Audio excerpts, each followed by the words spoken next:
semuanya, jumpa lagi dengan saya Zaki Nasution di channel YouTube ini.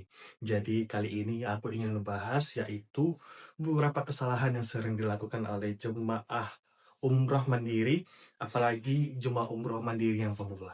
Sebelum kita melanjutkan video ini, bantu channel ini dengan menekan tombol like, comment, subscribe, serta aktifkan loncengnya agar kamu tidak ketinggalan konten-konten seru dan menarik lainnya. Yuk lanjut. Umroh mandiri merupakan sebuah umroh yang dilakukan secara mandiri oleh beberapa orang tanpa mengikuti travel yang ada di Indonesia. Jadi umroh mandiri ini beberapa minggu atau beberapa bulan yang lalu sudah diperbolehkan oleh pemerintah Indonesia. Jadi umroh mandiri sekarang sudah legal di Indonesia.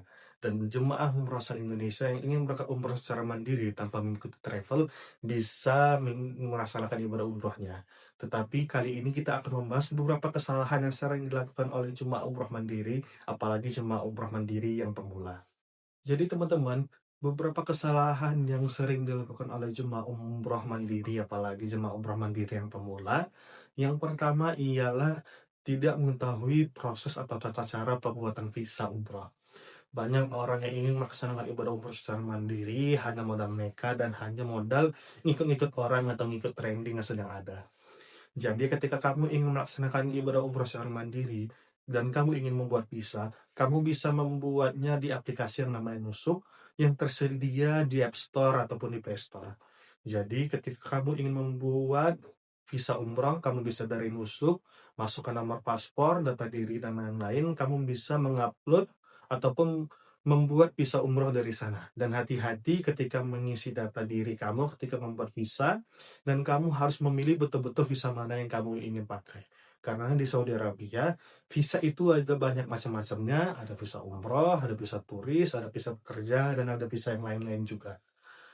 Dan yang kedua, kesalahan yang sering terjadi ialah tidak tahu di mana letak mikot.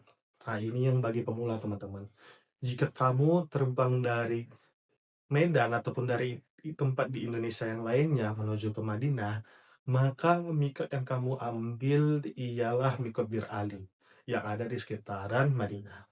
Sedangkan jika kamu terbang dari Indonesia dan mendarat di Jeddah dan kamu ingin langsung ke kota Makkah, maka mikot kamu berada di atas udara ataupun di atas lam, ataupun kamu bisa bermikot di Bandara King Abdul Aziz ketika kamu mendarat.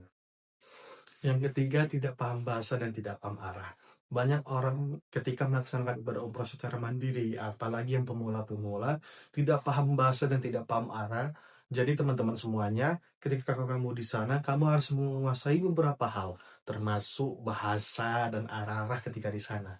Jadi ketika kamu di sana, kamu harus paham betul-betul situasi di sana, dan ini hanya berlaku untuk orang-orang yang sudah melaksanakan ibadah umroh ataupun berpengalaman di bidang ini, teman-teman.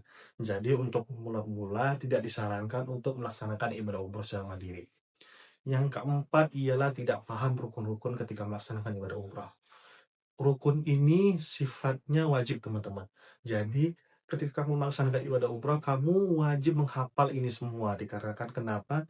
Salah satu saja ketika kamu melaksanakan ibadah umroh dan kamu menyalahi salah satu rukun ini, maka kamu akan terkena resiko ibadah umroh kamu tidak sah. Yang kelima, tidak paham teknologi.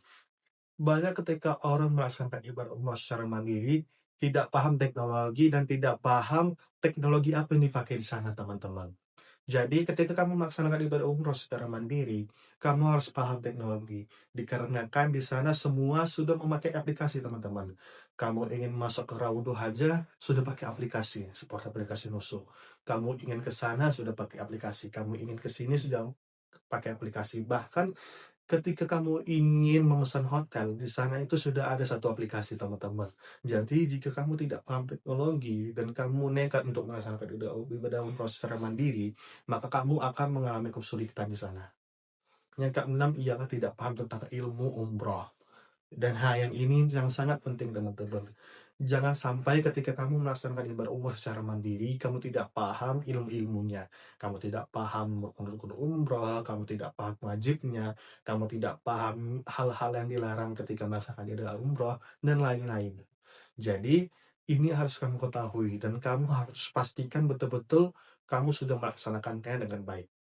Jadi teman-teman semua ya, kesimpulan yang dapat diambil ialah ibadah umroh secara mandiri ini bukan untuk pemula, teman-teman.